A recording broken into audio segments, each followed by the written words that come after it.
नमस्कार प्यारे साथियों, कैसे हो आप सब। मित्रों का बहुत ज़्यादा आग्रह आया कि आप करवा चौथ पर एक वीडियो बनाइए। तत्पश्चात मैं यह वीडियो बना रहा हूँ। कई मित्रों का यह पूछना था, क्या पुरुष इस व्रत को रख सकते हैं? इस व्रत को रखने के पीछे क्या वैज्ञानिक रीज़न है? भारत सरकार को इस व्रत के लिए क्या करना चाहिए? इसका देश की संस्कृति में और आज जो स्थिति है, मनमुटाव की, कॉन्फ्लिक्ट हो रहे हैं जो हस्बैंड और वाइफ में, उसमें ऐसे व्रत क्या कर सकते हैं?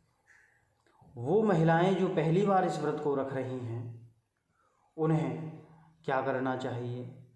ऐसी महिलाएं जिन्हें पहले से कोई आदि है या व्याधि है, व्याधि का मतलब शारीरिक रोग, आदि का मतलब मानसिक रोग है, उन्हें क्या करना चाहिए? शारीरिक शक्ति में अशक्त हो गई हैं, ऐसी महिलाओं को क्या यह व्रत करना चाहिए? और अगर करना चाहिए तो उसका क्या विधान है? इन सारी बातों की मैं चर्चा बारी बारी से इस वीडियो में करूँगा। आप इस वीडियो को शांति और सहजता से देखें। जिनमें धैर्य नहीं है, जल्दबाजी करते हैं, कृपया करके वो इस वीडियो को ना देखें। मैं चीज़ें विस्तार से बताऊँगा। हाँ, तो मैं शुरू करता हूँ कि क्या पुरुष इस व्रत को रख सकते हैं या नहीं। देखो, ये जो व्रत है ना करवा चौथ का, कार्तिक के महीने में कृष्ण पक्ष की चतुर्थी जब आती है तो जो व्रत रखा जाता है उसे करवा चौथ का व्रत रखते हैं। इसे मनाने के पीछे जो विधान है वह है चंद्रमा का। चंद्रमा चंचल स्वभाव को स्थिर कर सकता है और स्थिर स्वभाव को चंचल भी कर सकता है, क्योंकि चंद्रमा ही हमारे मन को रेगुलेट करता है ज्योतिष के अनुसार। आजकल जो ज्योग्राफी पर स्टडी कर रहे हैं, भूगोलवेत्ता हैं, या जो कॉस्मोलॉजी की स्टडी करते हैं, वो भी इस बात को मानते हैं कि जितने भी सेलेस्टियल बॉडीज़ हैं इन सब का इम्पैक्ट एक दूसरे पे पड़ता है। जैसे पृथ्वी का इम्पैक्ट चंद्रमा पे पड़ता है, चंद्रमा का इम्पैक्ट पृथ्वी पे पड़ता है। तो जब इतने बड़े बड़े सेलेस्टियल बॉडीज़ पे इम्पैक्ट पड़ता है तो निश्चित रूप पे हम पे भी पड़ेगा।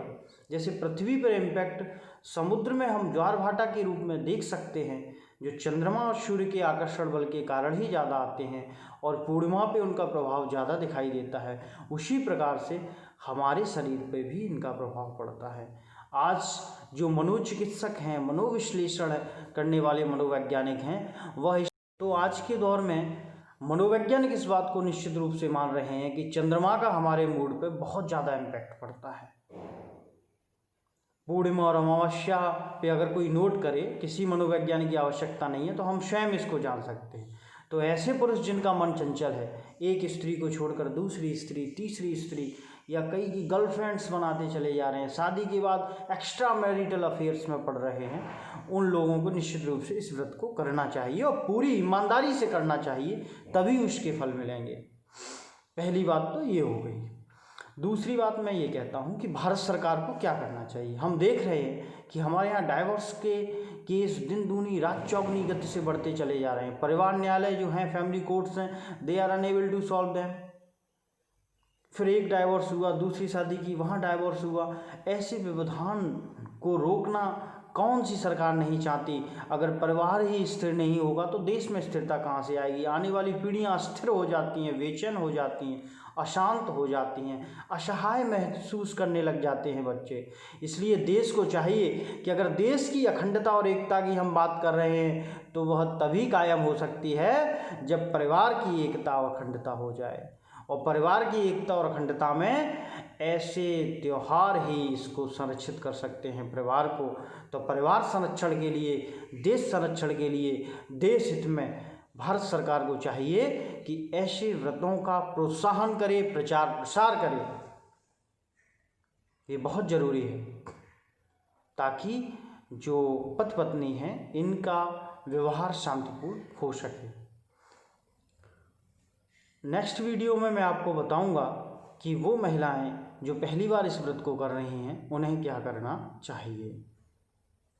आगे की वीडियो देखने के लिए दूसरे स्लॉट पर क्लिक करें। बहुत बहुत धन्यवाद प्यारे साथियों।